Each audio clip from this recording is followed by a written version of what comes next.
Welcome everyone to this year's Veterans Day Assembly. We would like everyone to stand right now for the national anthem, and then we would like everyone to remain standing for the Pledge of Allegiance.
Please join me in the Pledge of Allegiance.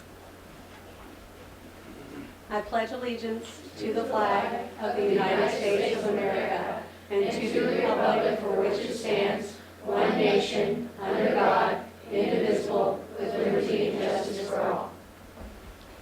You may be seated.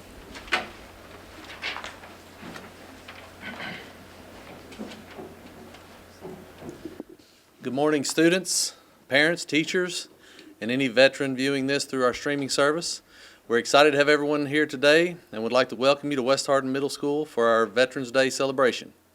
We have a special program for you today. I would like to thank Ms. Benningfield and the choir for their singing of the national anthem, but more importantly, I would like to thank our veterans who answered the call to serve our country and to protect our rights and freedoms. For our students, I'm going to tell you a little story. I'm going off script here for a second, but I want to kind of set the stage a little bit. The story I'm going to tell you happened over 100 years ago. And for students who are 12 and 13, it's kind of hard to understand what 100 years ago was. It's hard for me, so I can imagine you. But there were cell phones, internet technology, the things you've grown up with did not exist. If you were at war 100 years ago, you didn't win the war with Tomahawk missiles and drone attacks, jet fighters. You won it with soldiers on the ground. So I tell you that so that this story will make a little more sense to you. At dawn on the morning of November 11th, 1918, two railroad cars arrived in a remote forest outside Compiègne, France. One carried German military officers, the other Allied commanders. They were gathering for a meeting that would make history. It was here that leaders of these two military forces signed an armistice, an agreement to end years of deadly conflict. At the 11th hour, on the 11th day of the 11th month, World War I was over. More than 8 million people had been killed in battle, millions more lost in civilian casualties. But with the armistice signed, there was hope that the Great War could truly be the war to end all wars. In recognition of this day of peace and hope, United States President Woodrow Wilson designated November 11th as Armistice Day, which we would later rename as Veterans Day. And I quote President Wilson, "To us in America," he declared, the reflections of Armistice Day will be filled with solemn pride in the heroism of those who died in their country's service and with gratitude for the victory." Shortly after peace was declared, an American soldier named Ira Schubert wrote to his girlfriend back home. He wrote, "No doubt the people in the States went wild over the signing of the armistice, but you can't imagine the feelings of the boys who went through the hardship one encounters in a war-swept country. The only way they could celebrate the victory was to pat each other on the back and thank God that they survived the greatest ordeal man had ever went through." Today, we remember not just those who fought, but what they fought for. Veterans of World War I are all gone, and Ira Schubert was right. We may never really know what they went through, but we can be thankful that they were willing to go through it. Today, we remember all veterans of all eras who bravely answered the call to defend our freedom, to aid our friends and allies, and to turn back aggressors. We can never fully repay our debt of gratitude to the more than 650,000 American service members who died in battle, or the over 1.4 million who were wounded throughout our nation's history. We can, however, recognize and thank the 25 million veterans still living today. We can continue to pay tribute to their courage, and we can ensure that their undaunted service and sacrifice set a standard that is forever remembered and revered.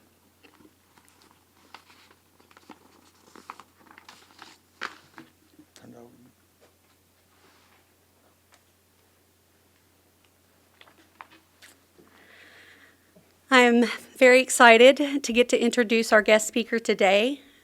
Captain Sven Jensen was born in Los Angeles, California in 1989, and he grew up there. After graduating high school, he studied criminology and did ROTC at California State University, Fullerton. He was commissioned as an Army officer in December 2011.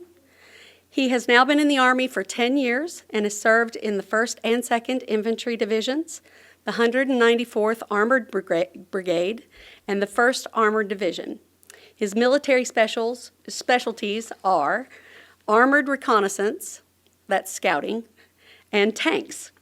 He's deployed twice to combat, once to Afghanistan in 2013 and once to Syria in 2018. He recently married his wife Emily and is currently working at a Human Resources Command at Fort Knox. He plans to continue in this role for another 6 months or until he moves on to his next assignment. Please welcome Captain Sven Jensen.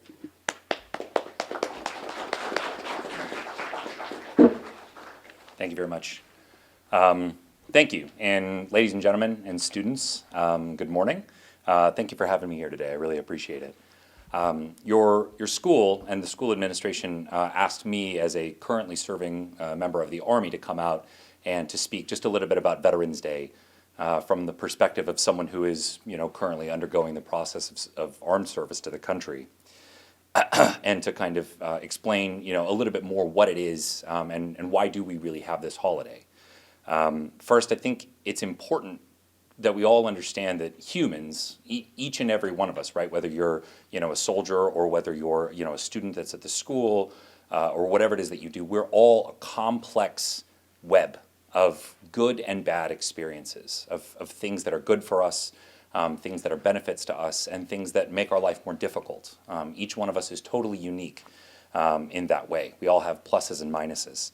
And, as it was said, basically in 1918, it was recognized that frequently, although not always, soldiers, and I say soldiers as any, service member, tend to have a lot more of those difficulties or sacrifices or minuses, if you want to look at it that way, and things that can at certain points make their life more difficult. And so Veterans Day was a way to establish sort of formalized gratitude for that and to understand the difficulties that sometimes these soldiers face. So to give you sort of an example of that, right, there is me, the person. So as your vice principal said, I've been in the Army for about 10 years at this point. I've served in a lot of different units. I've deployed to combat several times. And I will tell you that as my own person, the last 10 years on the good side have been the best of my life. From 22 until now, I have visited 14 different countries under a lot of different circumstances. My job is that I get to drive and shoot tanks for a living. That's great. Who wouldn't want to do that, right? Maybe not everybody, but I do. I've visited a lot of places. I've had unique experiences. The Army trained me to jump out of airplanes as a paratrooper.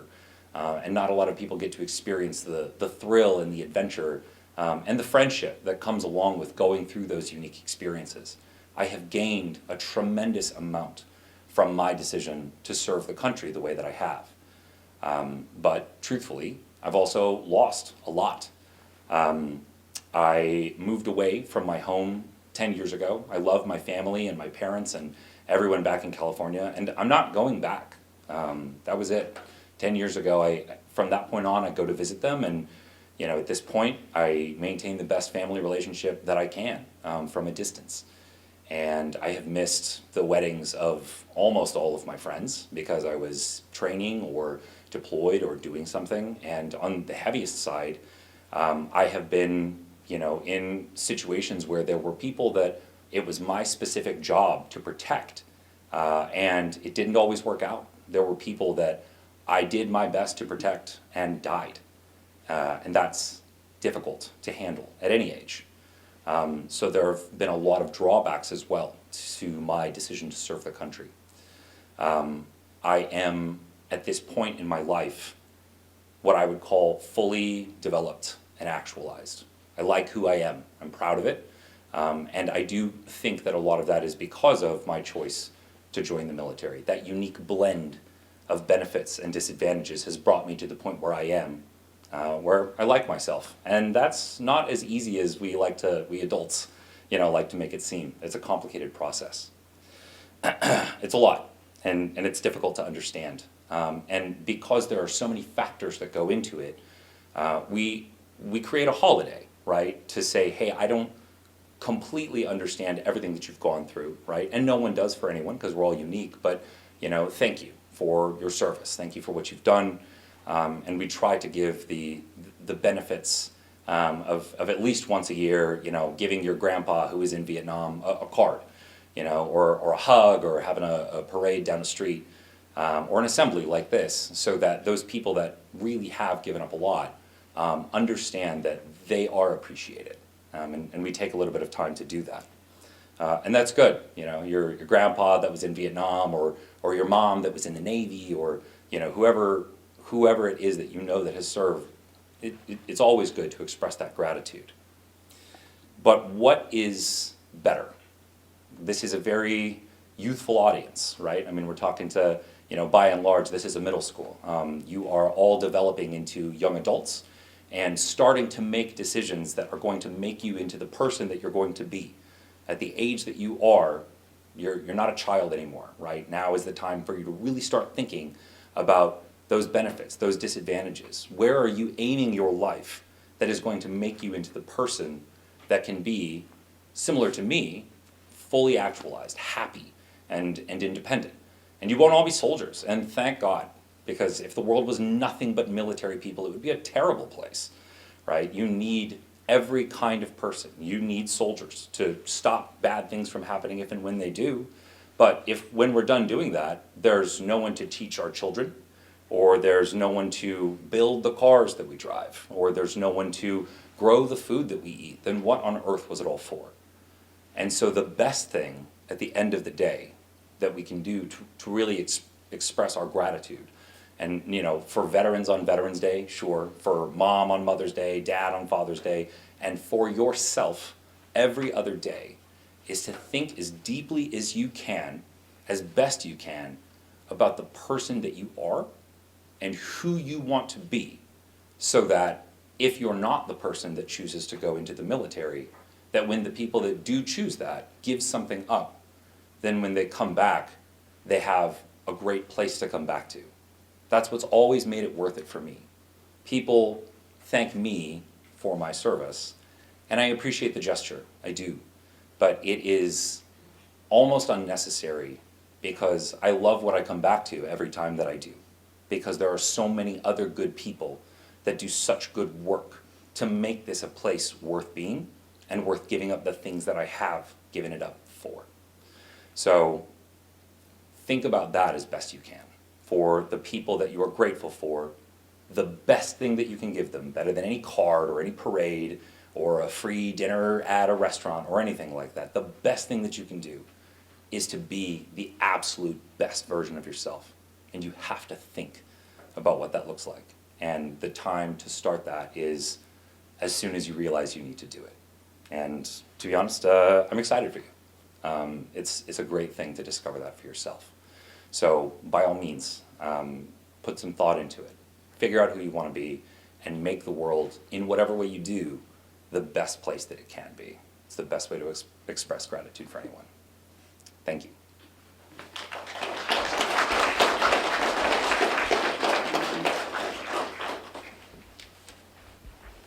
Thank you, Captain Jensen. Several of our students wrote poems or essays dedicated to our servicemen and women. At this time, we would like to invite 8th grade student Andrew Richardson to read his poem, Flag Flying High, and then 6th grade student Everett Neal to read his essay.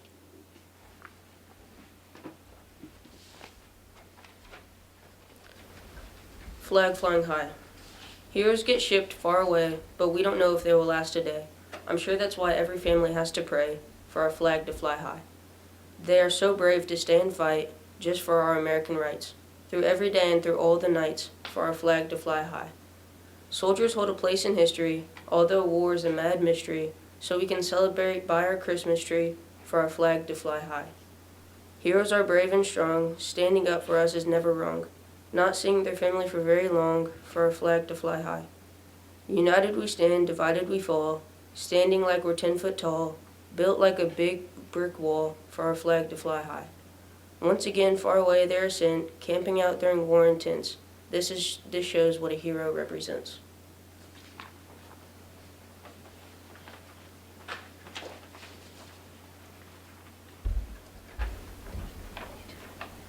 What makes a hero? Most people think of famous people or made-up people as heroes, but there are much more important heroes out there. I consider people in the military as my heroes because they take on risk and threats and sometimes sacrifice their own lives in the process. One trait that I think makes up a hero is that they are brave. A lot of times our country can have threats, and a hero would battle these threats face first. They also take in the fact that if they go into the first lines, they might not come back, but they still go in. Another trait that I think heroes have is that they have to respect other people. What I mean is that a true hero would respect the people in higher ranks than them and respect people in lower ranks as well. They also must follow orders, even if they don't agree with them. A hero is loyal. Soldiers fight for their country and will stick with it till the end. They help each other out in times of need. And a soldier stays in the battlefield and doesn't back out just because they are scared. This is my list of what I think makes a hero.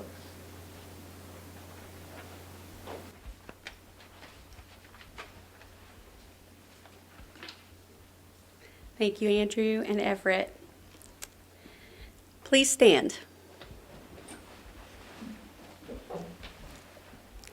While Veterans Day is a tribute to living veterans, it is still appropriate to include a moment of respect for the fallen. After taps has been played, please remain silent to show respect for those who have given the ultimate sacrifice for our country. Central Hardin High School student Alyssa Schrader will now play taps.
You may be seated.